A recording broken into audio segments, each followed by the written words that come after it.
Yes, people, welcome back to the channel. KG is back. It's time for a brand new video. I know it's been a few days, people. I know it's been a few days, but look, last week was very hot and heavy in terms of the discussion with Danny Farke, his job at Leeds United, and everything else. So I just wanted to take a couple days, decompress, recharge, refresh ahead of the club football returning this week. And like somebody left me a comment, if anything had happened and broken, I would have gone live. But as we're back with Danny Farke this week ahead of the game against Aston Villa. So we are where we are. But I am interested to hear if you guys still feel the same as last week, or has anything changed? Anything at all changed for you?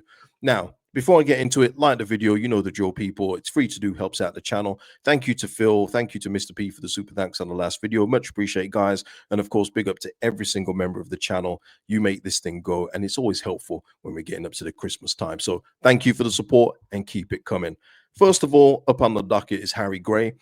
He's been spoken about recently in terms of moving out from Leeds United on loan in January. Now, I'm going to give you my point of view on Harry Gray, and I'm going to, I want you to give me yours in the comments. But this is the way I see it. We had a poor summer in terms of recruitment. And if we had the recruitment that I thought Leeds United would have had, there's an argument to say Harry Gray should go out and get some experience on loan. Because we have what we have at this point in time, he can't go. There's a genuine argument, and maybe it's not even an argument, that he is possibly the most talented striker at the football club now.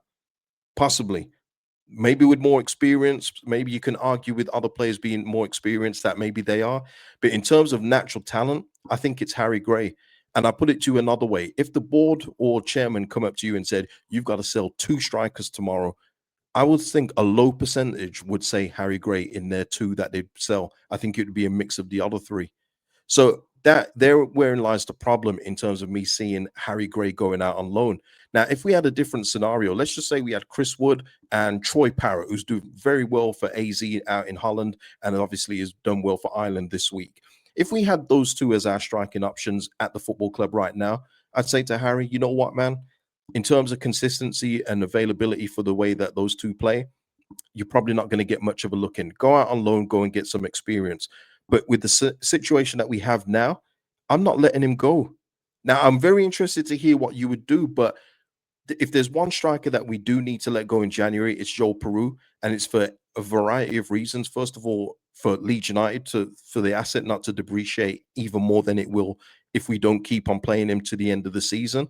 We will not get anywhere near the money we paid for him. So we need him to go in that way. He's not getting any first team football, so he needs to go for his career. I just think it would do everybody the world of good to get out of that deal together and find a solution for him come January time. Now, I would say move on DCL, but I know the club aren't going to do that. By the way, in FM, I did move him on to Fulham. So, kudos to me. Kudos to me in the January window. Salute to the FM managers out there. Uh, but I think Harry Gray, and look, we'll talk about it in the preview. There's an argument that he should be in the against Villa just to give us something different. He's the most talented in terms of movement. His eye for goal, I think, is way better than what we've got right now, possibly except for Joel Peru. I'll give Peru that. But when you're talking natural talent, Harry Gray is easily the most talented that we have. So for me, he stays at the football club. Unless Leeds United sign a striker in January that is just unbelievable, then yeah, okay, send him out on loan. But if you're just signing another striker that's the same of what we've got right now, that doesn't make any difference to me. That's just another number. If it's not of quality, he's got to stay. That's just where I stay. Let me know what you think. And it could be that this man makes the decision, Daniel Farke, who has said in many interviews that he is the man in charge when it comes to transfers. And I say this because not a lot of people, but obviously a couple have said that recruitment let him down in the summer. I do agree with that. But the thing that you also have to go with this as well is that Danny Farke was a big part of that, which he says over and over again. Things don't happen without his say so. So even if though he didn't get those last couple of players in the window, I mean, we saw the names that they weren't great. So I don't know how much they would have helped this team at this point in time, but they didn't back him with those. But what he did do was he sanctioned moves out, and he also sanctioned moves in, which is where part of the problem that we have right now, and why I don't want another Daniel Farke window of his kind of players and kind of movement that he wants to see. I don't want it. So if he is deciding that, I don't want it. He's already been back before with many moves, whether it be Jed Spence loan being terminated early, whether it be Charlie Creswell being sold for peanuts, and now Charlie Creswell's being linked with 15 to 20 million pound moves, as it was just so obvious that was going to happen. You know, he's been backed with enough. Ramazani being sent out on loan. You can go on and on. That time is gone now. He doesn't have that kind of equity anymore. Even I've said I understand why the club would back him, especially when we're in the championship trying to get out into the Premier League. But obviously, I've mentioned before, I'm not going to go over it again. I just don't believe in the guy's talent at this level. But I'm interested because it has been a few days. Has any of you guys' stances changed or softened because of it being a few days? Have you thought if he gets a win against Villa, you give him an extended opportunity, regardless of what happens in the games after against Chelsea, Man City, Liverpool? Does that change anything for you? I'm very interested to hear you. I'll say my point of view, nothing has changed. We need a new manager ASAP. We need something, fresh ideas. And I'd even say, look, I don't think we'll get anything against Man City, Liverpool. But what if we did have a new manager against Chelsea at home? We've seen what we've done against Chelsea at home, and, albeit a couple of years ago, but that team wasn't great, and the home crowd, new manager bounce, could even get a draw out of it. You never know. But I just feel it's obvious where this is heading, and it's just delaying the inevitable. Whether he beats Villa or not, whether we beat Villa or not, it won't change my opinion. But I'm very interested to hear from you. If we do beat Villa, does that change anything for you in terms of Daniel Farke keeping his job long term at Leeds United? Not just, yeah, he beat Villa, he deserves a shot, and then loses the next game. Now want him out. No, long term, people. So let me know your thoughts in the comments. And just a quick note on how Tanaka, who yeah, had something in the international break where, I mean, he was advanced up the pitch. That was something as well. And again, just shows you going back to the manager.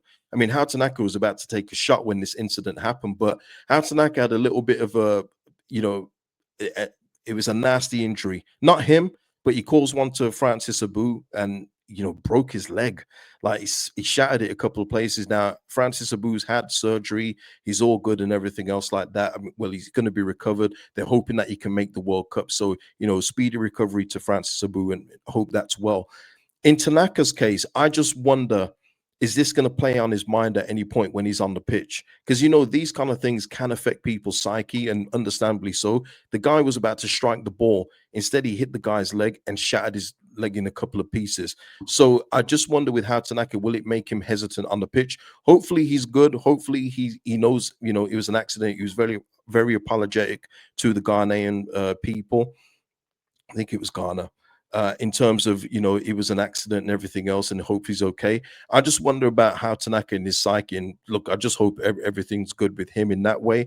And also, just as well, with where he was on the pitch, it just reminded me of this away from the injury. When do we see Tanaka that high up the pitch, ready to unload for a shot? And it looked like he was going to hit that thing with some venom as well. I think that's probably why the guy's leg shattered so badly. But it just makes you think, doesn't it? We keep seeing Tanaka, and he's behind the halfway line most of the time. That's what I miss about Tanaka, especially from the second half of the championship year, where you're starting to get goals. I wish we could see that again, and maybe with a new manager, new system, we could see it again. But yeah, just a note from me on that. But that is it for the video, people. I hope everyone is good. Like the video before you go, and I'll see you in the next one. Give me your thoughts in the comments. Peace out.